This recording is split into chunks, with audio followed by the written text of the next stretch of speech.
You know, you might think of the U.S. Constitution as this document that's like set in stone.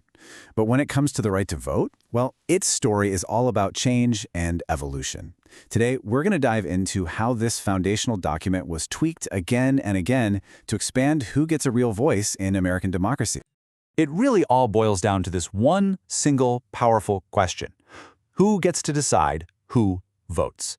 For a huge chunk of American history, the answer to that has been fiercely debated and fought over. And honestly, those fights led to some of the biggest changes to the entire Constitution.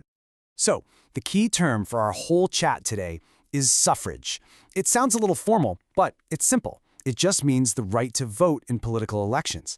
Our entire journey today is about how suffrage, this fundamental right, was opened up to include more and more Americans.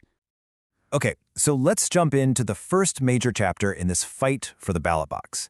And this one's about the tangled-up barriers of race and wealth. Right after the Civil War, a huge promise was written directly into the Constitution. The goal? To finally put an end to voting discrimination based on race, color, or previous condition of servitude. On paper, this was a massive step forward. But this is where we see a classic conflict between the promise and the reality. The Constitution now said you couldn't deny the vote based on race. Awesome. But then all these loopholes, like poll taxes, were created. And they were pretty specifically designed to disenfranchise African Americans, but they also ended up hitting poor citizens of every race. And this quote right here, it just gets right to the heart of it. Yeah, poll taxes were originally designed to keep African Americans from voting, but their effect was way broader. They ended up limiting the rights of anyone, of any race, who just couldn't afford to pay that tax to vote.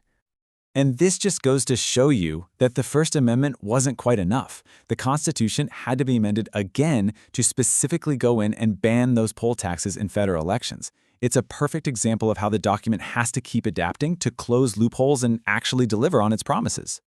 But the fight didn't stop there. The next major battles for suffrage were fought over two other huge barriers: gender and age. And when these fell, wow, they dramatically expanded the number of people who could vote. So for decades, a massive part of the population was just flat out excluded from voting, simply because of their gender. After a long, hard-fought struggle, the Constitution was changed yet again. This time, it made it clear that the right to vote could not be denied based on sex. Now, just stop and think about the sheer scale of that change for a minute. With one amendment, the number of potential voters in the United States basically doubled overnight. This wasn't a small tweak. This was a revolutionary expansion of suffrage that brought millions of American women into the political process. And that brings us to the last big frontier we're going to cover: age. This timeline really shows how the momentum for this change built up.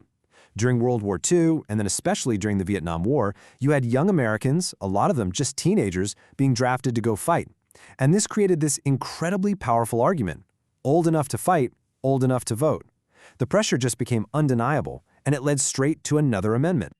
And that amendment set the new national voting age at 18. Just like that, suffrage was extended to a whole new generation of Americans, finally recognizing their stake and their sacrifice in the nation's future. So, as we start to wrap up, what's the big takeaway here? It's that the right to vote isn't some fixed, static thing. No, it's an evolving right.